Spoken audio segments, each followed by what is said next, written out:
नमस्कार साथियों, स्वागत है आपका एक बार फिर से आपके अपने चैनल वेदांत लर्निंग पॉइंट पे। आज आप सभी के लिए डीएलएड सेकेंड ईयर के पहले प्रश्न पत्र संज्ञान अधिगम और बाल विकास का जो पेपर आया है आपका 2022 में, इसका पूरा सोल्यूशन बुक से लेके आई हूँ। जो बच्चे अभी डीएलएड फर्स्ट ईयर से आए हुए हैं उन सब के लिए बहुत ही ज़्यादा इम्पॉर्टेंट है, क्योंकि सेकेंड ईयर में कैसे उनका पेपर आएगा, किस तरह से प्रश्न पूछे जाएंगे, ये सारी बातें मैं आपको बताने वाली हूँ। अंत तक बने रहिएगा। और अगर आप चैनल पे नए हैं तो सब्सक्राइब किए बिना बिल्कुल मत जाइएगा, क्योंकि यहाँ पे आपको पूरा का पूरा कोर्स फ्री ऑफ कॉस्ट कराया जाता है और सारा बुक से कराया जाता है। इस पेपर में पूरे के पूरे प्रश्न आपके बुक से ही आए हुए हैं। एक या दो क्वेश्चन हैं जो कि नहीं मिल पाए थे, लेकिन फिर भी मैंने आपके लिए अरेंज कर लिए सारे। तो बहुत ही इम्पोर्टेंट आप सभी की क्लास रहने वाली है ये, तो अंत तक बने रहिएगा। आइए शुरू करते हैं। पेपर का कोड है 901 संज्ञान अधिगम और बाल विकास। ये आपका 70 नंबर का पूछा जाता है, 3 घंटे आपके रहते हैं। कुछ प्रश्न जो है वस्तुनिष्ठ रहते हैं, कुछ 30 शब्दों में लिखे जाते हैं, कुछ 75 शब्दों में, कुछ 120 शब्दों में, कुछ 150 शब्दों में। इसमें पहला प्रश्न आपका आया हुआ था, अधिगम का नियम है, तत्परता का नियम, अभ्यास का नियम, प्रभाव का नियम, द उपरोक्त सभी आंसर इसका। संप्रत्यय निर्माण की प्रक्रिया में सम्मिलित हैं। निरीक्षण। पियाजे के अनुसार संज्ञानात्मक विकास की अवस्थाएं हैं 4: संवेदीगामक, पूर्व क्रियात्मक, मूर्त क्रियात्मक और औपचारिक क्रियात्मक। सामाजिक अधिगम सिद्धांत के शोधकर्ता हैं अल्बर्ट बंडूरा। बालकों के खेल को प्रभावित करने वाले कारक हैं शारीरिक स्वास्थ्य, क्योंकि बच्चे का अगर शारीरिक स्वास्थ्य अच्छा नहीं होगा तो खेल नहीं पाएगा। इसके बाद रिक्त स्थानों की पूर्ति। सीखना स्मृति का एक घटक है। वुडवर्थ के अनुसार प्रत्यय वह विचार है जो वस्तुओं, घटनाओं, गुणों आदि का उल्लेख करते हैं। अग्र मस्तिष्क मानव मस्तिष्क का एक भाग है। अग्र मस्तिष्क लिख सकते हैं, मध्य भी लिख सकते हैं, पश्च भी लिख सकते हैं। संप्रेषण प्रक्रिया है द्विपक्षीय, मतलब दो लोगों के बीच में होता है। संप्रेषण कोई सुनने वाला होना चाहिए, तो जो संप्रेषण है वो द्विपक्षीय प्रक्रिया है। कूदना एक शारीरिक खेल है। इसके बाद अगला प्रश्न आया है, अधिगम की 2 विशेषताओं को लिखिए।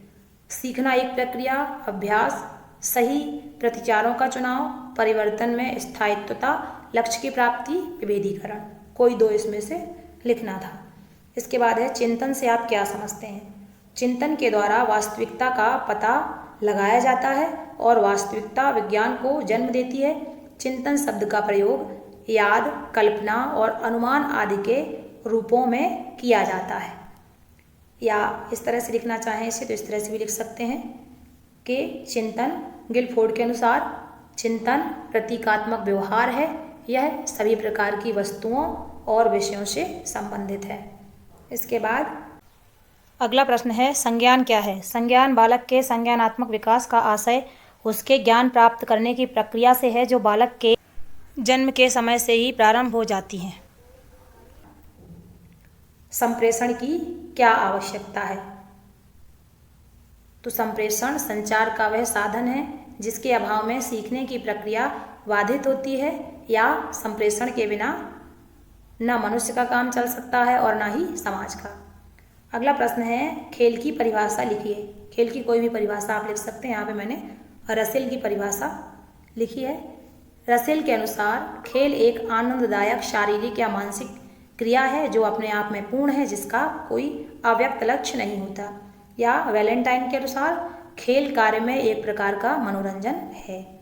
इसके बाद अगला प्रश्न है, स्मृति की विशेषताएं लिखिए। कोई 2 स्मृति की विशेषताएं। शीघ्र याद होना, उत्तम धारण शक्ति, शीघ्र पुनः स्मरण, शीघ्र एवं स्पष्ट पहचानना, अनावश्यक बातों को भूलना। कोई 2 लिख देना है इसमें।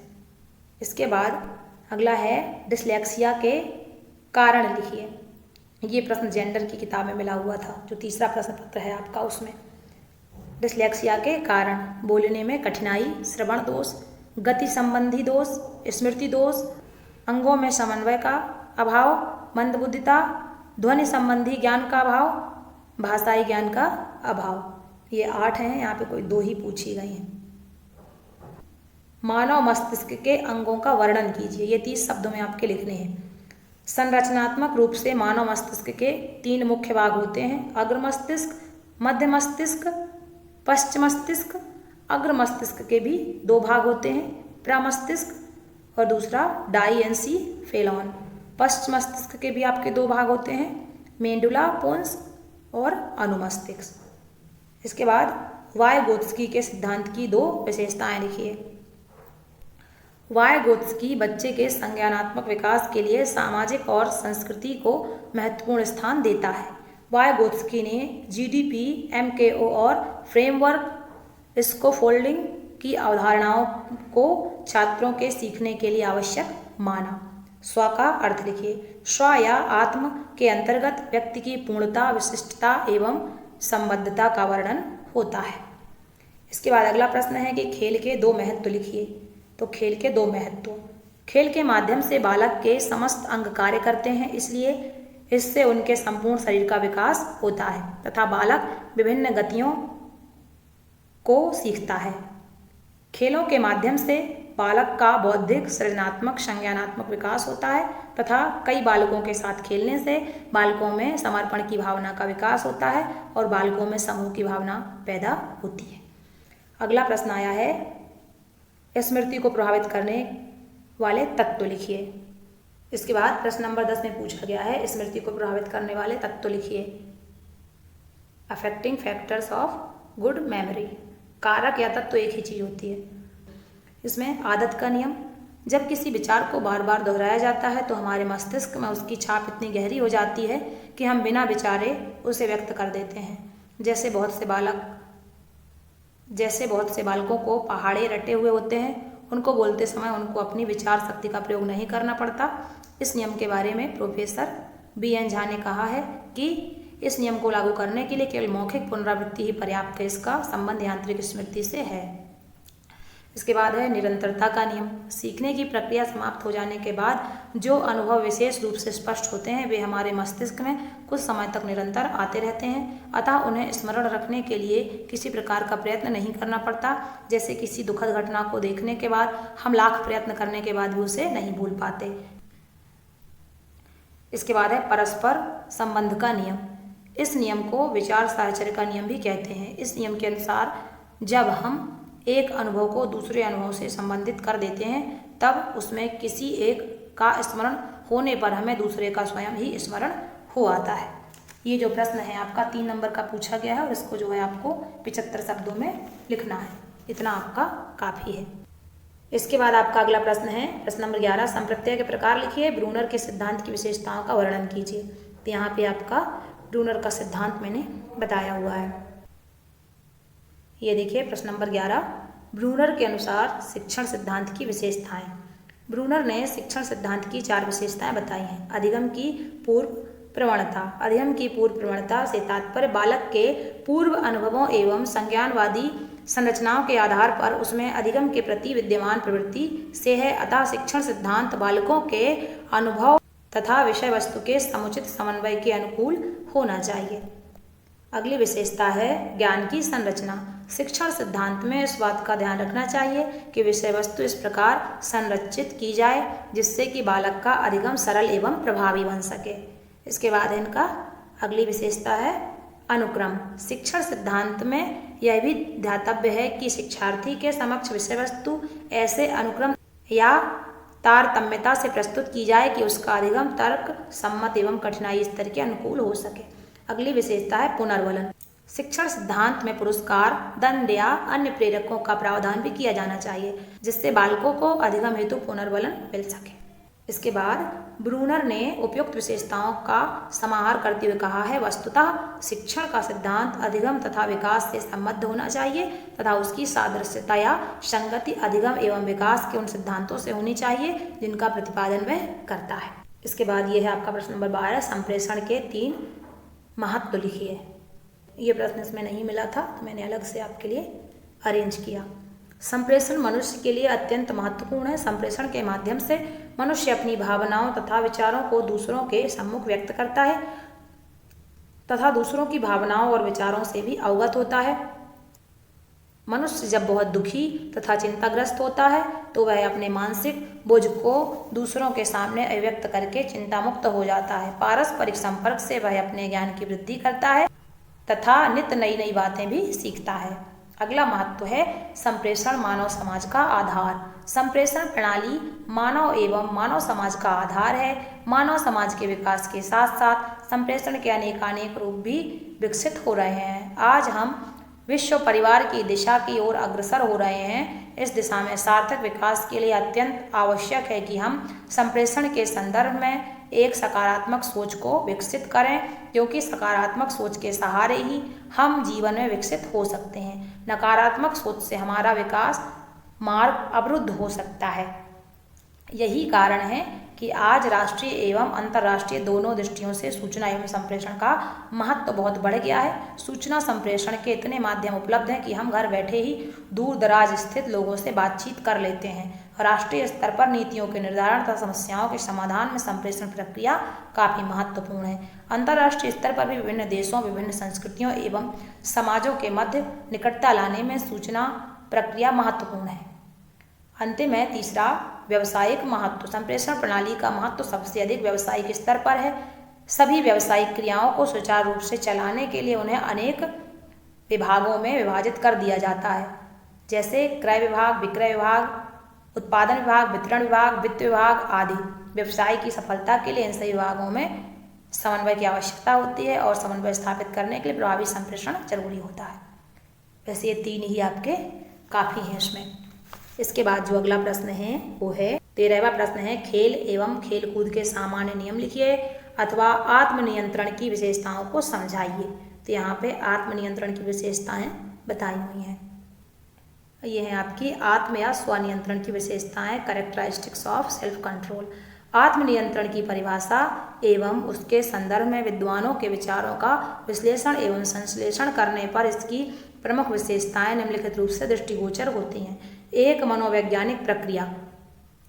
स्वनियंत्रण की प्रक्रिया एक मनोवैज्ञानिक प्रक्रिया है। इसमें छात्र के मन में एक प्रकार का विचार मंथन होता है।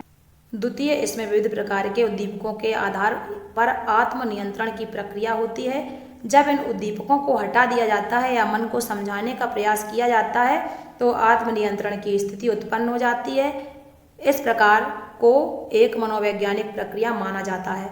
दूसरे शब्दों में मानसिक व्यवहार का प्रभाव ही वह व्यवहार के रूप में प्रदर्शित होता है। अतः स्वनियंत्रण का मुख्य आधार मनोवैज्ञानिक अवस्था है। अगली विशेषता है इसकी संवेगात्मक स्थिरता की प्रक्रिया। स्वनियंत्रण की प्रक्रिया में छात्रों को अपने संवेगों पर नियंत्रण करना सिखाया जाता है। जैसे एक छात्र खेल के मैदान में अपने प्रिय खेल को खेलने जा रहा है, शिक्षक द्वारा उससे रजिस्टर लाने के लिए कहा जाता है। इस कार्य में उसको स्वनियंत्रण का परिचय देने के लिए अपने खेल संबंधी संवेग को रोकने का प्रयास करना होगा तथा शिक्षक का रजिस्टर लाने का कार्य करना होगा। इस प्रकार के अनेक संवेगों को नियंत्रित करके या स्थिर रूप प्रदान करके आत्मनियंत्रण किया जा सकता है। अतः यह एक संवेगात्मक स्थिरता की प्रक्रिया है। अगली विशेषता है सामाजिक व्यवहार की प्रक्रिया।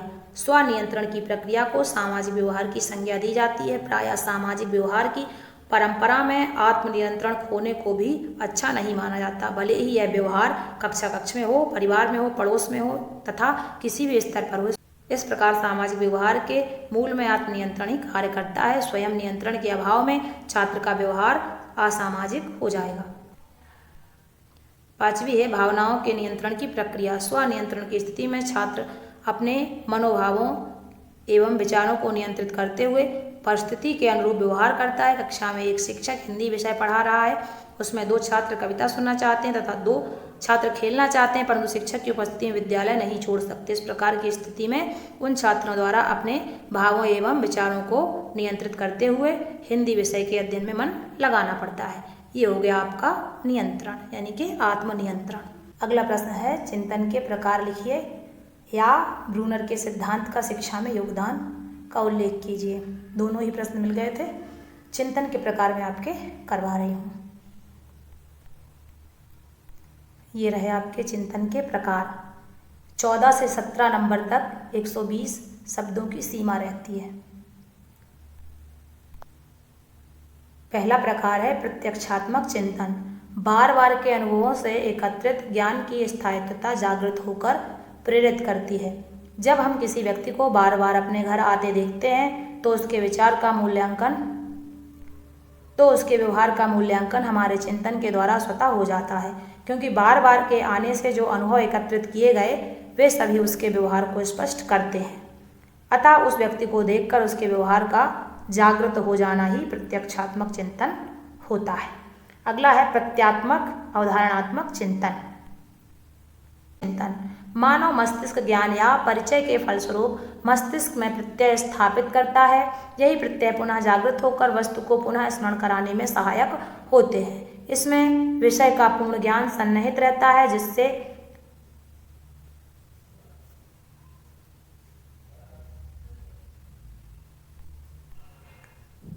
प्रत्यात्मक चिंतन या अवधारणात्मक चिंतन। मानव मस्तिष्क ज्ञान या परिचय के फलस्वरूप मस्तिष्क में प्रत्यय स्थापित करता है। यही प्रत्यय पुनः जागृत होकर वस्तु को पुनः स्मरण कराने में सहायक होते हैं। इसमें विषय का पूर्ण ज्ञान सन्निहित रहता है। जैसे छात्र अध्यापक को देखकर कहते हैं सर आ गए, अर्थात अध्यापक शब्द पूर्णता का बोध कराता है और छात्र उसका पूर्ण ज्ञान भी रखते हैं। अतः भाषा एवं नाम का प्रयोग प्रत्यात्मक चिंतन की विशेषता होती है। अगला है विचारात्मक चिंतन, रिफ्लेक्टिव थिंकिंग।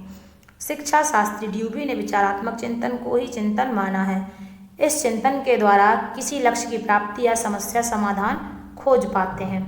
इसमें विचारों एवं तर्कों को एक सही क्रम में स्थापित करके निष्कर्ष निकाले जाते हैं जो व्यवहारिक एवं सामाजिक होते हैं। अगला है सृजनात्मक चिंतन, क्रिएटिव थिंकिंग। जब किसी विचार या क्रिया के माध्यम से नवीन वस्तु या ज्ञान की खोज की जाती है तो सृजनात्मक चिंतन होता है। इसमें वस्तुओं, घटनाओं एवं स्थितियों की प्रकृति की व्याख्या करने के लिए कार्य कारण के बीच नवीन संबंध स्थापित करने होते हैं। इसमें व्यक्ति स्वयं समस्या खोजता है और उसके हल को ज्ञात करता है। वर्तमान उन्नति इसी का परिणाम है। अगला प्रश्न आया था पियाजे के संज्ञान विकास सिद्धांत की विशेषताएं लिखिए या अधिगम कठिनाइयाँ कौन सी होती हैं समझाइए। तो यहाँ पे अधिगम की कठिनाइयाँ जो है लिखी हुई हैं। अधिगम कठिनाइयों के प्रकार। अधिगम कठिनाइयों को समझने की योग्यता एक शिक्षक को अनिवार्य रूप से विकसित करनी चाहिए, जिसके फलस्वरूप वह छात्रों के समक्ष इस प्रकार की परिस्थितियां उत्पन्न कर सकेगा जिससे कि उनका संज्ञानात्मक विकास एवं अधिगम सर्वोत्तम रूप से हो सके। संज्ञानात्मक विकास एवं अधिगम की प्रक्रिया में आने वाली प्रमुख कठिनाइयां निम्नलिखित हैं, जिनका समाधान भी एक शिक्षक को अनिवार्य रूप से करना चाहिए। अधिगम गतिविधियों संबंधी कठिनाई। अधिगम गतिविधियों संबंधी अनेक प्रकार की कठिनाइयों का शिक्षक को सामना करना पड़ता है। वह कक्षा में सामान्य गतिविधियों के माध्यम से अधिगम व्यवस्था संपन्न नहीं कर पाता, क्योंकि कक्षा में प्रत्येक छात्र की रुचि एवं क्षमता के अनुसार गतिविधियां उपलब्ध होनी चाहिए। वर्तमान समय में शिक्षक एक ही प्रकार की अधिगम गतिविधियों को संपूर्ण कक्षा के समक्ष प्रस्तुत करते हैं, जिससे छात्रों के संज्ञानात्मक विकास एवं सीखने की गति में अंतर हो जाता है, क्योंकि छात्रों के किसी समूह के लिए वह गतिविधियां उपयुक्त हो सकती हैं जिनसे छात्रों के लिए गतिविधियां उपयुक्त होती हैं। उनका परिणाम उनका अधिगम स्तर उच्च हो जाता है। जिन छात्रों के लिए अनुपयुक्त होती हैं उनका अधिगम स्तर निम्न हो जाता है। इस स्थिति में कुशल अध्यापक द्वारा योग्यता एवं शक्ति के आधार पर छात्रों को पृथक पृथक समूह विभाजित करके उनके अनुरूप अधिगम गतिविधियां उपलब्ध करानी चाहिए, जिससे सभी छात्रों का अधिगम स्तर उच्च हो सके। अगली है अधिगम वातावरण संबंधी कठिनाई। अधिगम वातावरण संबंधी कठिनाई भी संज्ञानात्मक विकास एवं अधिगम की मुख्य कठिनाई है। छात्र विविध प्रकार के वातावरण में अपना जीवन व्यतीत करता है। प्रथम, उसके परिवार का वातावरण अधिगम योग्य नहीं है तो भी उसका संज्ञानात्मक विकास मंदगति से होगा।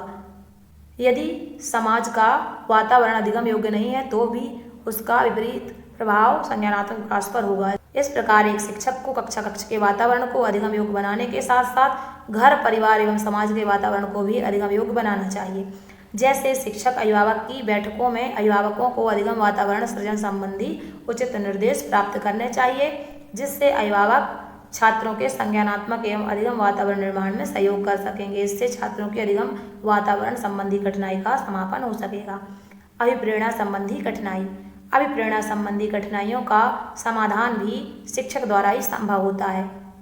एक शिक्षक को यह समझने का प्रयास करना चाहिए कि छात्रों को अभिप्रेरित करने में उसका प्रभाव सदा सकारात्मक हो। जैसे एक शिक्षक द्वारा कक्षा में 3 सर्वोच्च अंक पाने वाले छात्रों को पुरस्कृत किया जाता है, तो अन्य छात्रों द्वारा भी अपने अधिगम स्तर को उच्च बनाने के लिए प्रयास करने चाहिए। दूसरे शब्दों में छात्रों में रचनात्मक प्रतिस्पर्धा विकसित होनी चाहिए। इससे संज्ञानात्मक विकास की प्रक्रिया एवं अधिगम स्तर सर्वोत्तम रूप में होगा। अभिप्रेरणा का स्वरूप नकारात्मक नहीं होना चाहिए तथा अभिप्रेरणा प्रदान करते समय इसका ध्यान रखा जाना चाहिए।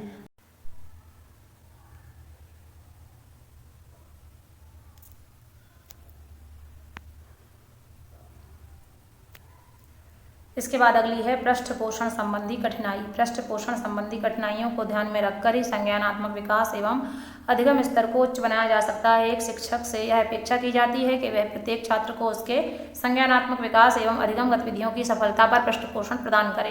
पृष्ठ पोषण का स्वरूप प्रभावशाली होना चाहिए, जिससे छात्रों में अधिगम एवं संज्ञानात्मक विकास संबंधी गतिविधियों के प्रति रुचि बनी रहे। पृष्ठ पोषण की उचित व्यवस्था द्वारा इस कठिनाई को दूर करना चाहिए। अगली है संप्रेषण संबंधी कठिनाई। सामान्यतः यह देखा जाता है कि संप्रेषण स्थापित करने में भी शिक्षक को कठिनाई का सामना करना पड़ता है, क्योंकि कुछ छात्र संकोची स्वभाव के होते हैं। संप्रेषण के सर्वोत्तम रूप में न होने पर अधिगम एवं संज्ञानात्मक विकास की व्यवस्था सर्वोत्तम रूप में नहीं होती। छात्र अपनी प्रत्येक अधिगम एवं संज्ञान संबंधी समस्या को शिक्षक के समक्ष प्रकट नहीं कर पाता तथा शिक्षक उसकी सहायता नहीं कर पाता। शिक्षक को इस स्थिति में छात्र को अधिक विचार प्रकट करने का अवसर देना चाहिए,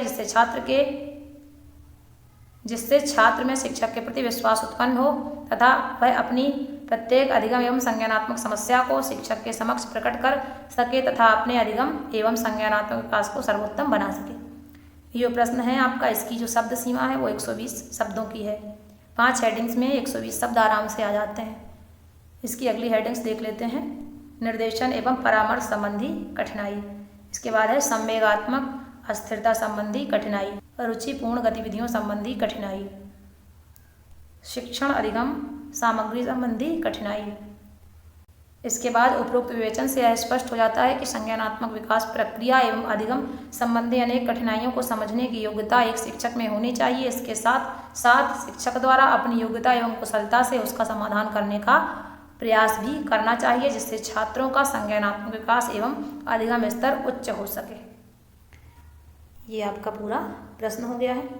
16वां प्रश्न है आपका, वाइगोत्स्की के सिद्धांत का शैक्षिक महत्व लिखिए या फिर समावेशन पर संक्षिप्त टिप्पणी लिखिए। तो समावेशन पर टिप्पणी लिखेंगे। ये है आपका समावेशन, इंक्लूजन। संज्ञानात्मक विकास एवं अधिगम स्तर की प्रक्रिया का संबंध समावेशन की प्रक्रिया से भी होता है। समावेशन की प्रक्रिया के अंतर्गत छात्रों के समक्ष उन गतिविधियों को सम्मिलित किया जाता है जो कि संज्ञानात्मक विकास एवं अधिगम स्तर के लिए उपयोगी होती हैं। एक शिक्षक को छात्रों के संज्ञानात्मक विकास एवं अधिगम स्तर को सर्वोत्तम बनाने के लिए निम्नलिखित प्रयास करने चाहिए। अभिप्रेरणा का समावेशन। शिक्षक को छात्रों के संज्ञानात्मक विकास एवं अधिगम स्तर को सर्वोच्च बनाने के लिए सकारात्मक अभिप्रेरण की प्रक्रिया को संपन्न करना चाहिए। जैसे एक छात्र बताता है कि उसने चिड़ियाघर में शेर को देखा, जो कि एक जंगली जानवर होता है, तो उसको यह बताना चाहिए कि जानवर 2 प्रकार के होते हैं, कुछ जंगली कुछ पालतू जानवर होते हैं। उनको सही प्रकार के जानवरों को जानना चाहिए। इस कार्य के लिए छात्र के लिए कक्षा में 3 ताली बजवाई जाएं, जो अन्य छात्र भी प्रेरित होकर अपने संज्ञानात्मक ज्ञान में वृद्धि कर सकेंगे तथा वे छात्र और अधिक अधिगम कर सकेगा। पृष्ठ पोषण का समावेशन। पृष्ठ पोषण का समावेशन की प्रक्रिया में समावेशित करना अनिवार्य माना जाता है। जब छात्र किसी संज्ञानात्मक ज्ञान या किसी तथ्य के बारे में अधिगम करता है तो वह जानना चाहता है कि उसके द्वारा किया जाने वाला कार्य सर्वोत्तम है या नहीं। यदि शिक्षक द्वारा पृष्ठ पोषण दिया जाता है तो छात्र द्वारा उस कार्य को बार बार किया जाता है। इससे वह यह अनुभव करता है कि वह जितना अधिक संज्ञानात्मक विकास की ओर अग्रसर होगा, शिक्षक, अभिभावक एवं छात्रों में उसकी प्रतिष्ठा में वृद्धि होगी। इस प्रकार पृष्ठ पोषण की प्रक्रिया का समावेश करके छात्रों के संज्ञानात्मक विकास एवं अधिगम स्तर को उच्च किया जा सकता है। अगला है स्वतंत्रता का समावेशन। संज्ञानात्मक विकास एवं अधिगम स्तर को सर्वोत्तम बनाने के लिए छात्रों को पूर्ण स्वतंत्रता प्रदान करनी चाहिए, क्योंकि स्वतंत्र वातावरण में ही छात्र द्वारा विविध प्रकार के तर्क एवं चिंतन संबंधी कार्य किए जाते हैं। स्वतंत्रता के आधार पर ही छात्रों द्वारा विविध प्रकार की कल्पनाओं को निर्मित किया जाता है तथा उनको प्रयोग की कसौटी पर सिद्ध किया जाता है। स्वतंत्रता के समावेशन की प्रक्रिया प्रत्येक क्षेत्र में संपन्न होने से छात्रों का अधिगम स्तर एवं संज्ञानात्मक विकास को नवीन एवं सर्वोत्तम मार्ग प्राप्त होता है। अगला है सकारात्मक दृष्टिकोण का समावेशन। एक शिक्षक को सदैव प्रयास करना चाहिए कि उसका दृष्टिकोण प्रत्येक क्षेत्र में सकारात्मक हो। जैसे एक छात्र का संज्ञानात्मक विकास एवं अधिगम स्तर निम्न है तथा छात्र के मन में भी यह पूर्वाग्रह है कि सर्वोत्तम संज्ञानात्मक विकास एवं अधिगम स्तर को प्राप्त कर सकता है, तो भी शिक्षक को निराश नहीं होना चाहिए तथा छात्र के संज्ञानात्मक विकास एवं अधिगम स्तर को सर्वोच्च बनाने का प्रयास करना चाहिए। इसके साथ साथ छात्रों में भी नकारात्मक दृष्टिकोण को समाप्त करके सकारात्मक दृष्टिकोण विकसित करने का प्रयास करना चाहिए। 17वां प्रश्न है भाषा विकास के सिद्धांतों का वर्णन कीजिए या फिर कक्षा कक्ष में कहानी कथन के उपयोग को समझाइए। यहाँ पे भाषा विकास के सिद्धांतों का वर्णन करेंगे। यहाँ पे ये चॉम्स्कियन का भाषाई विकास संबंधी दृष्टिकोण। चॉम्स्कियन के भाषा विकास संबंधी दृष्टिकोण का आधार जन्मजातवादी दृष्टिकोण ही है। भाषा विकास के जन्मजातवादी दृष्टिकोण से संबंधित विचारों एवं भावों को विश्लेषित एवं संश्लेषित करके चॉम्स्कियन ने अपने भाषा विकास एवं सामाजिक अधिगम संबंधी महत्वपूर्ण विचारों को प्रस्तुत किया। चॉम्स्कियन या चॉम्स्की के भाषा विकास की प्रक्रिया संबंधी तथ्यों को निम्न रूप से स्पष्ट किया जा सकता है। यही इनके सिद्धांत होते हैं। भाषाई विकास एक स्वाभाविक संरचना। भाषाई विकास की प्रक्रिया चॉम्स्की द्वारा एक स्वाभाविक संरचना के रूप में प्रस्तुत किया गया। चॉम्स्की ने बताया कि भाषाई विकास विविध प्रकार की मानसिक शक्तियों, विचारों एवं तर्कों का योग है। भाषाई विकास की संरचना पहले से ही बालक के मस्तिष्क में उपलब्ध होती है। यह संरचना उस समय विकसित एवं प्रकट होती है जब बालक अपने भावों एवं विचारों को प्रकट करने का प्रयास करता है। इस संरचना में आवश्यक एवं उपयोगी तथ्य धीरे धीरे भाषा के रूप में प्रकट एवं विकसित हो जाते हैं। सार्वभौमिक व्याकरण की नवीन अवधारणा। चॉम्स्की का मानना था कि सार्वभौमिक व्याकरण की संरचना प्रत्येक बालक के मस्तिष्क में उस समय होती है जिस समय वह जन्म लेता है। सार्वभौमिक व्याकरण के आधार पर ही वह अपनी भाषा को निर्मित करता है। एक हिंदी भाषी क्षेत्र में बालक के मस्तिष्क में अंग्रेजी, उर्दू एवं विश्व की समस्त भाषाओं के व्याकरण का समावेश होता है। जब जिस परिवेश में बालक निवास करता है या जिस समाज के साथ बालक की अंतःक्रिया संपन्न होती है, उसी भाषा के व्याकरण का उसमें विकास हो जाता है तथा बालक उस भाषा को सीख लेता है। जब वही बालक किसी अन्य भाषा को सीखना चाहता है तो उसके मन में निहित अन्य भाषाओं के व्याकरण का विकास हो जाता है। इस प्रकार की प्रक्रियाएं सार्वभौमिक रूप से चलती रहती हैं। अतः भाषाई विकास में वैश्विक व्याकरण की महत्वपूर्ण योगदान होता है। एसवीओ की नवीन अवधारणा। चॉम्स्की द्वारा एसवीओ की नवीन अवधारणा को प्रस्तुत किया गया है। इसमें एस का अर्थ है सब्जेक्ट, कर्ता से है, वी का अर्थ वर्ब क्रिया से है, ओ का अर्थ ऑब्जेक्ट से है। प्रत्येक भाषा की विकास की प्रक्रिया कर्ता, क्रिया और कर्म के आधार पर संपन्न होती है। कुछ भाषाएं इस अवधारणा का अपवाद हो सकती हैं। जैसे लैटिन भाषा में इस प्रकार का क्रम दृष्टिगोचर नहीं होता, परंतु 75% भाषाओं में कर्ता, क्रिया, कर्म की स्थिति स्वाभाविक रूप से संपन्न होती है। इस प्रकार चॉम्स्की ने भाषाई विकास एवं सामाजिक अधिगम को नवीन दिशा प्रदान की। अंग्रेजी में भी सब्जेक्ट, वर्ब, ऑब्जेक्ट होता है। भाषाई विकास का क्रम सामान्य से विशिष्ट। चॉम्स्की का मानना है कि बालक की प्रारंभिक अवस्था भाषा सीखने में अनेक प्रकार की त्रुटियां करती हैं। बालक किसी भी शब्द को ज्यों का त्यों नहीं दोहरा सकता। इसी प्रकार वह प्रत्येक वाक्य को दोहराने में कर्ता, क्रिया, कर्म का अनुसरण नहीं करता। इस स्थिति में उसका भाषाई विकास क्रमबद्धता से पृथक हो जाता है। धीरे धीरे वह अपनी त्रुटियों को सुधारता है। इसके बाद वह प्रत्येक वाक्य को कर्ता, क्रिया एवं कर्म के अनुसार संपन्न करता है। इस प्रकार बालक भाषाई विकास के सामान्य सोपानों को पार करता हुआ विशेष उपवाक्यों एवं शब्दों को सीखता है। अगला है भाषाई विकास, भाषा सुधारात्मक प्रक्रिया। चॉम्स्की का मानना था कि बालक जब किसी वाक्य या शब्द को बोलने या लिखने का प्रयास करता है तो उसका प्रथम प्रयास त्रुटिपूर्ण होता है। बालक भी इस तथ्य को शिक्षक या उसके माता पिता द्वारा बताए जाने पर समझ जाता है कि उसका भाषा सीखने का प्रयास अभी सफल नहीं हुआ है। धीरे धीरे वह अपने प्रयासों में सुधार करता है। इसके लिए वह शिक्षक एवं माता पिता से दिशा निर्देश प्राप्त करता है तथा जिस शब्द एवं वाक्य को वह शुद्ध नहीं बोल रहा था उसको उचित ढंग से एवं प्रभावी रूप से बोलने लगता है। इस प्रकार की प्रक्रिया भाषाई विकास में चलती रहती है, इसलिए इसे भाषा सुधारात्मक प्रक्रिया के रूप में स्वीकार किया जाता है। ये भी आपकी 5 हेडिंग्स है, 5 सिद्धांत आप लिख देंगे तो प्रश्न पूरा हो जाए, क्योंकि शब्द सीमा जो है इसमें 120 है। बाकी सिद्धांत देख लेते हैं। अनुकरण की कमजोर स्थिति, सार्वभौमिक व्याकरण द्वारा भाषाई विकास, कल्पनाओं एवं सामाजिक परिवेश से भाषा विकास, भाषाई विकास में अभिभावकों की भूमिका, व्याकरण की अशुद्धता, व्याकरण की अशुद्धता के लिए परिवेश उत्तरदायी है। भाषाई विकास का क्रम शब्द, वाक्य एवं व्याकरण के रूप में होता है। भाषा की शीलता व्याकरण रहित होती है। भाषा की योग्यता व्याकरण संबंधित होती है। उपरोक्त विवेचन से स्पष्ट होता है कि चॉम्स्की द्वारा भाषा सीखने के विचार, सामाजिक अधिगम एवं भाषाई विकास की प्रक्रिया की स्पष्ट रूप से व्याख्या की गई है। उसने नेटिविस्ट सिद्धांत एवं विचारों को आगे बढ़ाने का कार्य किया है। चॉम्स्की द्वारा प्रस्तुत सिद्धांत पूर्णतः भाषाई विकास का सर्वोत्तम विवेचन करता है। चॉम्स्की द्वारा प्रस्तुत सिद्धांत पूर्णतः भाषाई विकास का सर्वोत्तम विवेचन करता है। इसके बाद आपका 18वां प्रश्न है, चिंतन एवं अधिगम के संबंध स्थापित कीजिए।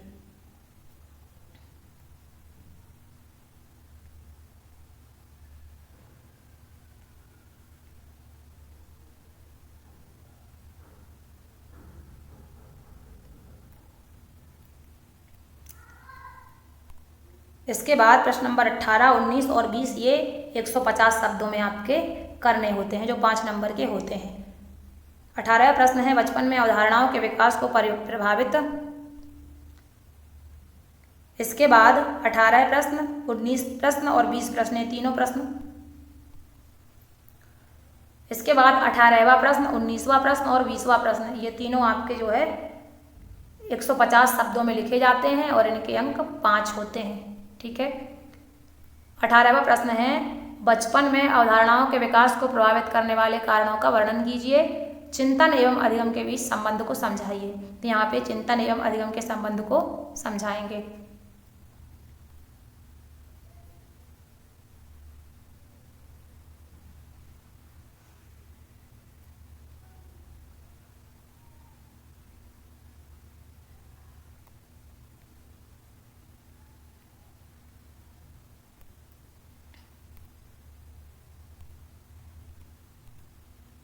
चिंतन एवं अधिगम के बीच संबंध। चिंतन व्यक्तित्व का प्रमुख गुण है। चिंतन के माध्यम से छात्र इस प्रकार का अधिगम करते हैं कि अपने सभी कार्यों को सार्थक रूप प्रदान कर सकें और विभिन्न क्षेत्रों में अपनी चिंतनशीलता या चैतन्यता को प्रदर्शित कर सकें। एक चैतन्य व्यक्ति के व्यवहार में तथा चैतन्यता रहित व्यक्ति के व्यवहार में विशेष अंतर पाया जाता है। चिंतन से संपन्न व्यवहार आदर्श एवं व्यवस्थित व्यवहार होता है, वही चिंतन से रहित व्यवहार अव्यवस्थित व्यवहार होता है। जैसे एक व्यक्ति को विद्यालय में प्रवेश लेने से इसलिए रोक दिया जाता है कि अनुसूचित जाति का है। यदि वह व्यक्ति चैतन्यता से संपन्न है तो वह बतलाएगा कि संविधान के अनुसार किसी को भी शिक्षण संस्था में प्रवेश लेने से वंचित नहीं किया जा सकता, वरन अनुसूचित जाति के व्यक्तियों के लिए विशेष प्रकार की व्यवस्था प्रवेश में की गई है। इसलिए विद्यालय में प्रवेश पाने का मेरा अधिकार प्रथम है। इस प्रकार की चैतन्यता का प्रदर्शन व्यक्ति द्वारा अनेक क्षेत्रों में किया जाता है तो यह मान लिया जाता है कि व्यक्ति चैतन्य है। चैतन्यता से संपन्न व्यक्ति के गुण, कार्य एवं व्यक्तित्व को निम्नलिखित बिंदुओं में स्पष्ट किया जाता है। कर्तव्यों के प्रति चैतन्यता। सामान्य रूप से जब व्यक्ति अपने कर्तव्य को भलीभांति समझता है तो वह अधिकतर उपयोग करने के लिए अधिकारी है। चैतन्यता के गुण से व्यक्ति के व्यक्तित्व में कर्तव्यनिष्ठा के गुण का समावेश होता है। इसके आधार पर ही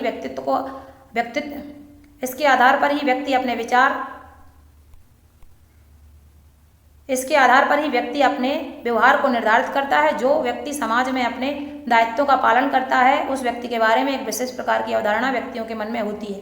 दूसरे शब्दों में कर्तव्यनिष्ठ व्यक्ति के व्यक्तित्व को पूर्ण व्यक्तित्व की संज्ञा दी जाती है। अगला है स्व अनुशासन की भावना। चिंतन के गुण के अंतर्गत स्व अनुशासन की भावना का समावेश पाया जाता है। प्रायः जागरूकता एवं चैतन्यता से संपन्न व्यक्ति किसी भी कार्य को दंड के भय से संपन्न नहीं करता, वरन उस कार्य को अपने हित की भावना से संपन्न करता है। जैसे एक बालक विद्यालय में समय से इसलिए पहुंचता है कि उसे विद्यालय में समय से पहुंचने पर अनेक लाभ होते हैं तथा यह विद्यालयी व्यवस्था का एक अंग है। समय से विद्यालय पहुंचने में उसको दंड का भय नहीं होता। योजना के अनुरूप कार्य। चैतन्यता के गुण के अंतर्गत व्यक्ति प्रत्येक कार्य को योजना के अनुसार संपन्न करता है। उसके द्वारा संपन्न किए जाने वाले कार्य में सर्वप्रथम वह योजना का निर्माण करता है। जैसे एक छात्र अपनी परीक्षा के समय प्रत्येक विषय की तैयारी के लिए योजना निर्माण करता है, कठिन विषयों को अधिक समय देता है तथा सरल विषयों को कम समय देता है। इसके बाद अध्ययन की रूपरेखा का निर्माण करता है कि किस समय पर कौन सा कार्य करना है। इस प्रकार की स्थिति बालक में चैतन्यता के गुण को प्रदर्शित करती है। इससे बालक का व्यवहार व्यवस्थित बनता है। अगली हेडिंग है इसमें लक्ष्य प्राप्ति का प्रयास। चिंतन के गुण से व्यक्ति अपने द्वारा निर्धारित उद्देश्यों की प्राप्ति करने का प्रयास करता है। इस आधार पर ही व्यक्ति अनेक उपायों, योजनाओं तथा तकनीकियों को प्रयोग में लाता है। जैसे एक छात्र द्वारा परीक्षा में 90% अंक प्राप्त करने का लक्ष्य निर्धारित किया गया है। इस लक्ष्य की प्राप्ति करने के लिए छात्र ट्यूशन पढ़ता है, खेलने के समय में कमी करता है, पढ़ने के समय वृद्धि करता है तथा लिखकर याद करता है। इन प्रयासों के द्वारा 90% अंक के लक्ष्य को प्राप्त कर लेता है। इस प्रकार चैतन्यता के गुण में लक्ष्य प्राप्ति का प्रयास निहित होता है। संवेगों पर नियंत्रण। सामान्यतः चिंतनशील व्यक्ति अपने संवेगों में पूर्ण नियंत्रण की स्थिति देखी जाती है। वह अपने अवसरों पर अपने संवेगों पर नियंत्रण करके विध्वंसात्मक स्थिति से स्वयं को बचा लेता है तथा अवसर आने पर अपने विरोध एवं उचित तर्कों को प्रस्तुत करता है। जैसे एक शिक्षक किसी छात्र को अनावश्यक रूप से त्रुटि न होने पर डांटता भी है, जबकि शिक्षक को वास्तविकता का ज्ञान नहीं होता। प्रथम स्थिति में छात्र सही स्थिति को समझाने का प्रयास करता है। द्वितीय स्थिति में शिक्षक का क्रोध शांत होने पर उसको वास्तविकता की स्थिति का ज्ञान कराने का प्रयास करता है। इस प्रकार छात्र के संवेगों पर नियंत्रण किया जाता है। अगली हेडिंग है अन्य की भावनाओं को समझना। चैतन्यता के अंतर्गत व्यक्ति दूसरे की भावनाओं को समझने का प्रयास करता है तथा उसके अनुसार ही व्यवस्था निर्धारित करता है। जैसे एक शिक्षक यह अनुभव करता है कि जो छात्र प्रतिदिन कार्य करके लाता है वह छात्र गृह कार्य करके नहीं ला रहा है, तो उसको डांटने के स्थान पर उसकी भावनाओं को समझने का प्रयास करता है कि उसका मूल कारण क्या है। जैसे कि उसकी माँ बीमार हो सकती है, उसका स्वास्थ्य खराब हो सकता है या उसकी समझ में विषय नहीं आता। इस प्रकार की स्थिति में दूसरे के संवेगों के प्रति विशेष ध्यान दिया जाता है। अगला है आलस्य का अभाव। चैतन्यता के गुण के अंतर्गत आलस्य का अभाव पाया जाता है। इसके आधार पर ही व्यक्ति सदैव कार्य करने के लिए तैयार रहता है तथा आज के कार्य को कल पर नहीं छोड़ता। जैसे एक छात्र को गृह कार्य प्रतिदिन मिलता है तो वह गृह कार्य प्रतिदिन करने के पश्चात ही मनोरंजन संबंधी कार्यों को संपन्न करता है। अधिक गृह कार्य होने की स्थिति में वह मनोरंजन के कार्य को स्थगित कर देता है तथा उस गृह कार्य को उसी दिन पूर्ण कर लेता है, उसे कल पर नहीं डालता। ये 7 हेडिंग्स हो गई हैं। ये 150 से ज़्यादा शब्द आपके हो गए हैं। इसके बाद 19वां प्रश्न है जीन पियाजे के अनुसार संज्ञानात्मक विकास की अवस्थाओं का वर्णन कीजिए। सूचना प्रक्रम के चरण लिखिए। तो यहाँ पे जीन पियाजे की संज्ञानात्मक विकास की अवस्थाएं बताई हैं मैंने। इसके बाद अगला प्रश्न रहेगा 20वां स्किनर का सक्रिय अनुबंधन का सिद्धांत बताइए और वार्तालाप या मौखिक अभिव्यक्ति को समझाइए। तो यहाँ पे मैंने 20वां प्रश्न बताया हुआ है। 19वां प्रश्न है आपका जीन पियाजे के अनुसार संज्ञानात्मक विकास की अवस्थाओं का वर्णन कीजिए। तो पियाजे के अनुसार विभिन्न अवस्थाओं में संज्ञानात्मक विकास। पियाजे ने संज्ञानात्मक विकास को विकास की विभिन्न अवस्थाओं के अनुरूप निम्नलिखित भागों में विभाजित करके स्पष्ट किया है। संवेदीगात्मक अवस्था जो 0 से 2 वर्ष रहती है, पूर्व क्रियात्मक अवस्था जो 2 से 7 वर्ष रहती है और मूर्त क्रियात्मक अवस्था ये 7 से 11 वर्ष रहती है और चौथी रहती है औपचारिक क्रियात्मक अवस्था जो कि 11 से 15 साल तक रहती है। इस तरह से आप ये देख लीजिए। यह अवस्था बालक को जन्म से लेकर 2 वर्ष तक की अवधि तक रहती है। इस अवस्था में बालक इंद्रिय और संवेदनाओं के द्वारा ज्ञान प्राप्त करता है। इसमें जीवन के प्रथम वर्ष में बालक किसी भी वस्तु की अवधारणा विकसित करता है। इसके बाद बालक अपने से परे लुप्त हुई वस्तुओं का पुनरुद्धार करने का प्रयत्न करता है। वस्तुओं का आकार अपने मस्तिष्क में ग्रहण करने के पश्चात वह अभ्यास के अवसरों का उपयोग करता है। जन्म के समय बालक कोई ज्ञान नहीं रखता, धीरे धीरे वह ज्ञान प्राप्त करता है। यह समस्त ज्ञान इंद्रियों और संवेदनाओं के द्वारा प्राप्त करता है। इस आयु में बालक शारीरिक रूप से वस्तुओं को पकड़कर इधर उधर रखता है, उन्हें उठाता है, हिलाता डुलाता है तथा वस्तुओं को मुँह में डालता है, ज्ञान प्राप्त करता है। इस अवस्था की मुख्य 4 अवस्थाएं होती हैं। शरीर पर नियंत्रण करने की क्षमता का विकास, वस्तुओं का स्थायित्व की अवधारणा का विकास, व्यवहारिक ज्ञान की उपस्थिति एवं प्रतीकात्मक ज्ञान की अनुपस्थिति और स्थान की आवश्यकताएं भी व्यक्तिनिष्ठ होती हैं। इसके बाद इनकी दूसरी अवस्था, यह भाषा कौशल विकास की प्रमुख अवस्था है जिसमें संदर्भ शब्दों की समझ पैदा होने लगती है। अब बालक वस्तु तथा उसके संदर्भ को प्रकट करने वाले शब्दों में अंतर स्पष्ट करने लगता है। चिन्ह एवं प्रतीक में अंतर स्पष्ट होने लगते हैं। विचार एवं कार्यों में गति आ जाती है जिससे बालक अधिक से अधिक सूचना एकत्र करने लगता है। धीरे धीरे उसमें तार्किक गणितीय संप्रत्ययों का विकास होने लगता है। क्रियाओं की मानसिक प्रस्तुतिकरण प्रारंभ हो जाता है जिसे विचार थ्योरी कहा जाता है। अंतर्दृष्टि द्वारा सीखने या सूझ द्वारा सीखने की आदिम अवस्था है जिसमें बालक किसी बाह्य व्यवहार के बिना अपनी समस्याओं को मानसिक रूप से सुलझाने लगता है। इस अवस्था के कुछ व्यवहार इस प्रकार हैं: आत्मकेंद्रियता, श्रृंखलाबद्ध केंद्र विहीन चिंतन, मानवीयकरण। इसके बाद है आपकी तीसरी अवस्था, मूर्त क्रियात्मक अवस्था। मूर्त क्रियात्मक अवस्था 7 से 11 वर्ष तक होती है। इसे मानसिक संज्ञानात्मक विकास का प्रमुख परिवर्तन बिंदु माना जाता है।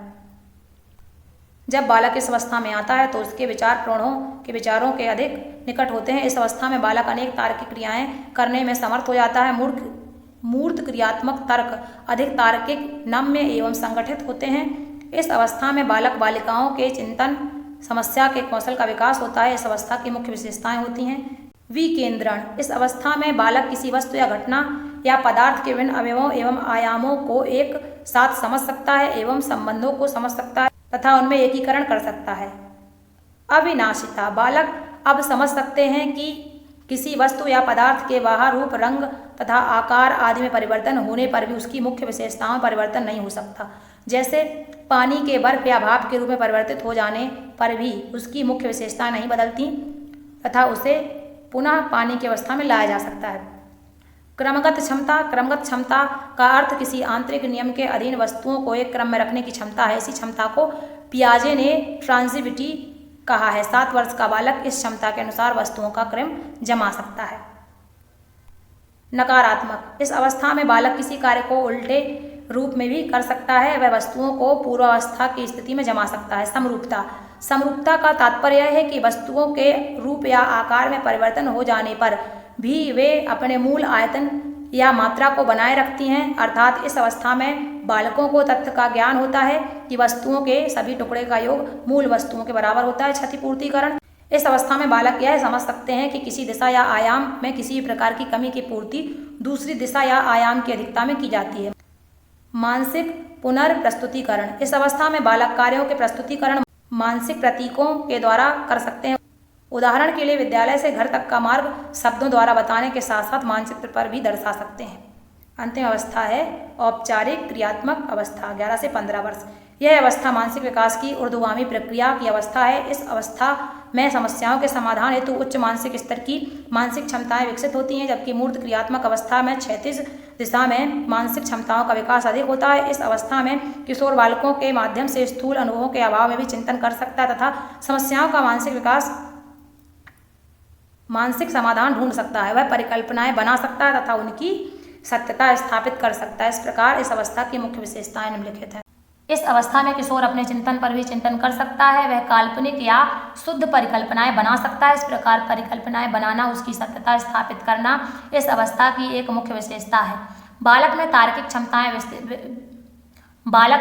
क्षमताएं विकसित हो जाती हैं तथा वह अमूर्त चिंतन के योग्य हो जाता है। समस्याओं के समाधान में प्रत्यक्ष एवं वर्तमान वास्तविकताओं पर निर्भर रहता है। उसके प्रयोग में एक व्यवस्था एवं क्रम उपस्थित हो जाता है। वह अमूर्त अवधारणाओं को समझ सकता है एवं आत्मसात कर सकता है, जैसे नैतिकता, प्रेम, अस्तित्व एवं ईमानदारी।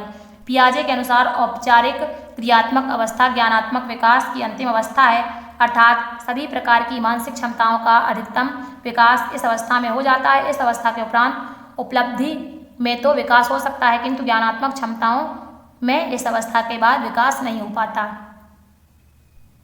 ये अवस्थाएं आपकी। अगली है, इस अवस्था में प्रारंभिक काल में किशोर बालक बालिकाओं में स्वकेंद्रीकरण की प्रवृत्ति पाई जाती है। इस अवस्था में स्वकेंद्रीकरण की अवधान में एक नवीन आदर्शीकरण का पुट है, जो ज्ञानात्मक विकास के 2 अवस्थाओं स्वकेंद्रीकरण से भिन्न है। स्पष्ट है कि किशोरावस्था आदर्शवादिता, तर्क, कल्पना तथा दिवा स्वप्न आदि विशेषताओं की अवस्था है। इस अवस्था की एक दूसरी विशेषता समस्या समाधान की क्षमता है। किशोर सैद्धांतिकरण करता है, अपने सिद्धांतों का उपागम विश्लेषण करता है, पुनर्निरीक्षण करता है तथा सभी व्याख्याओं को उचित स्थान देता है। इसके बाद 20वां और अंतिम प्रश्न है स्किनर का सक्रिय अनुबंधन का सिद्धांत। स्किनर के अनुसार आयु स्तरों पर बालकों के शब्द ज्ञान के गुणात्मक पक्षों के अध्ययन से पता चलता है कि शब्दों की परिभाषा के स्वरूप में वृद्धि होती है। भाषा विकास जिस ढंग से होता है उस पर परिवार की संस्कृति तथा सभ्यता का प्रभाव पड़ता है। स्किनर का मत था कि सभी प्रकार के व्यवहारों में परिवर्तन हो सकता है, क्योंकि उसका विश्वास था कि सभी प्रकार के परिणाम से नियंत्रित होते हैं। स्किनर के अनुसार किसी अनुक्रिया का सबसे महत्वपूर्ण परिणाम उत्तेजक रूप में पुनर्वलन है, जो उत्पन्न व्यवहार को बलवती बनाता है या उसे बनाए रखता है। पुनर्बलन का संबंध उत्पन्न प्रभाव से है, अर्थात किसी अनुक्रिया को अधिक बलवती करने से, उसे बनाए रखने से, न कि उससे उत्पन्न किसी भावना से। उत्तेजक प्रक्रिया अधिगम सिद्धांतों की कोटि में V.F. स्किनर ने सन 1938 में क्रिया प्रसूत अधिगम प्रक्रिया को विशेष आधार देकर महान योगदान दिया। स्किनर ने इस प्रक्रिया को प्रमाणित करने के लिए मंजूषा का निर्माण किया, जिसे स्किनर बॉक्स के नाम से जाना जाता है। स्किनर ने अधिगम की व्याख्या दो रूपों में की, प्रतिक्रियात्मक व्यवहार और क्रिया प्रसूत व्यवहार। इन दोनों ही प्रकार के व्यवहारों की व्याख्या करते हुए स्किनर ने यह मत व्यक्त किया है कि प्रतिक्रियात्मक व्यवहार प्रत्यक्ष रूप से उत्तेजक से नियंत्रित होता है। जैसे पावलोव के अधिगम सिद्धांत की व्याख्या में भोजन प्रस्तुत करते समय लार स्राव होता है, जिसे प्रतिक्षेप क्रिया का होना कहा गया है। इसका अभिप्राय यह है कि प्राकृतिक व्यवहार प्राकृतिक उत्तेजक की देन है। इस प्रक्रिया के अन्य उदाहरण इस प्रकार हो सकते हैं: रोशनी के अचानक आ जाने पर पलक झपक जाना, या आलपिन चुभने से शरीर के अंगों का मुड़ जाना आदि क्रियात्मक व्यवहार के उदाहरण है। क्रिया प्रसूत व्यवहार की व्याख्या स्किनर ने कुछ इस प्रकार की है कि क्रिया प्रसूत व्यवहार किसी उत्तेजक के प्रति मात्र प्रतिक्रियात्मक न होकर कुछ विभिन्न होता है। ऐसा व्यवहार स्वेच्छा से होता है तथा किसी उत्तेजक की प्रतिक्रियात्मक नियंत्रण से नहीं होता। उदाहरण, यदि टेलीफोन की घंटी बज रही है तो उसके प्रति प्रतिक्रिया व्यक्ति की इच्छा पर निर्भर करता है, क्योंकि टेलीफोन घंटी किसी प्रकार से व्यक्ति को इच्छा के विपरीत उत्तर देने के लिए बाध्य नहीं कर सकती तथा जब तक व्यक्ति स्वयं अपनी इच्छा से इस प्रकार का व्यवहार करने के लिए बाध्य नहीं होता, उसका व्यवहार क्रिया प्रसूत व्यवहार के रूप में घटित करता है। अधिगम या अनुबंधन प्रक्रिया इसी से जुड़ी हुई होती है। इस प्रकार के व्यवहार को मनोवैज्ञानिक नैमित्तिक व्यवहार की संज्ञा दी जाती है। प्रयोग। अपने प्रयोग प्रक्रिया में स्किनर ने जिस मंजूषा का निर्माण किया उसे स्किनर बॉक्स के नाम से हम जानते हैं। भूखे चूहे को इस बॉक्स में रखा गया तथा भोजन के लिए तस्तरी रखी गई, इसमें भोजन गिरता था। स्किनर ने चूहे की क्रियाओं पर विचार व्यक्त करते हुए लिखा कि चूहा इस बॉक्स के चारों ओर घूमता है तथा लगी हुई छड़ों पर खड़ा हो जाता है। इस गतिविधि में क्षण रूपी लीवर दब जाता है और ध्वनि निकलती है और भोजन की तस्तरी में भोजन गिरता है, जिससे प्रथम बार चूहा देख नहीं पाता है। ऐसी स्थितियों में चूहा अपनी गतिविधियों को जारी रखता है। कुछ समय बाद चूहा भोजन को देखता है और उसे प्राप्त करता है। उसके बाद चूहा लीवर को पुनः दबाता है और भोजन को तस्तरी में गिराता है। चूहा खाना देख लेता है और खा लेता है। कुछ प्रयासों के बाद चूहा लीवर दबाकर शीघ्र भोजन प्राप्त कर लेता है। इन क्रियाओं का अर्थ है कि जब चूहे ने लीवर को दबाना सीख लिया है, जिसे क्रिया प्रसूत अनुबंधन के अंतर्गत माना जाता है। स्किनर मंजूषा में चूहे की क्रियात्मक प्रतिक्रियाओं को रिकॉर्डिंग यंत्र से नापा जा सकता है। इस तरीके से आप देख सकते हैं। इसी प्रकार उन्होंने कबूतर पर भी प्रयोग किया। यह है उनका कबूतर पर प्रयोग। अनुबंधन दो प्रकार का बताया है, प्राचीन अनुबंधन और नैमित्तिक अनुबंधन। प्राचीन या शास्त्रीय अनुबंधन उत्तेजना और अनुक्रिया के बीच साहचर्य स्थापित करने की प्रथम विधि है अनुबंधन। पावलोव की अनुबंधन विधि का वर्णन मर्कस एवं एन रेप द्वारा किया गया है। मर्कस और एन रेप आदि विद्वानों ने भी किया है। एन रेप के अनुसार प्राचीन अनुबंधन विधि इस प्रकार है कि ऑपरेशन द्वारा कुत्ते के जबड़े में एक रबड़ की नली इस प्रकार फिट कर दी जाती है जिससे पैरोटिड ग्रंथि से निकलने वाली लार नली से होकर बाहर आ जाए। इस प्रयोग में लार की एक बूंद 10वें भाग तक का मापन किया जा सकता है। जब कुत्ता ठीक हो गया तो उसे इस बात का प्रशिक्षण दिया गया कि वह शांत होकर खड़ा रहे। प्रारंभिक तैयारी के पश्चात कुत्ते को भूखा रखा गया तथा उसे ध्वनि नियंत्रित कमरे में खड़ा कर दिया गया। उसकी रबड़ नली का संबंध लार मापक से कर दिया गया। ध्वनि यंत्र द्वारा ध्वनि उत्पन्न की गई तथा उसके 8 सेकंड बाद भोजन रख दिया गया। प्रतिदिन इस प्रकार के प्रयास किए गए। तीसरे प्रयास में 30 सेकंड तक ध्वनि उत्पन्न की गई परंतु भोजन उपस्थित नहीं किया गया। इस प्रकार प्रतिदिन 3 प्रयास कराए गए। कुत्ता प्रारंभ घंटी बजने के साथ ही लार स्रावित नहीं करता था परंतु भोजन करते समय पर्याप्त मात्रा में लार स्रावित करता था। चौथे दिन देखा गया कि घंटी बजने के 1 सेकंड बाद ही लार स्राव किया गया। प्रयासों की संख्या में वृद्धि के साथ साथ घंटी तथा लार के बीच समय भी कम हो गया। नैमित्तिक अनुबंधन डी ओमेटो 1970 के अनुसार नैमित्तिक अनुबंधन वह सीखना है जिसमें अनुक्रिया अविलंबित पुनर्वलन पर आधारित हो तथा जिसमें प्रयोगात्मक रूप से परिभाषित विकल्पों का चयन सम्मिलित न हो। इस तरह से आपका पूरा प्रश्न पत्र पूरा हो गया। देखने के लिए आप सभी का धन्यवाद। और अगर आप फर्स्ट ईयर में हैं, सेकेंड ईयर में आए हैं तो चैनल सब्सक्राइब जरूर कर लीजिएगा। अगर पेपर आपको अच्छा लगा कि अच्छे से मैंने सॉल्व करवाया तो इसे लाइक करिएगा और कमेंट में ज़रूर बताइएगा कि कैसा लगा और अपने दोस्तों में भी शेयर करिएगा। देखने के लिए आप सभी का धन्यवाद। आप सभी का दिन शुभ हो।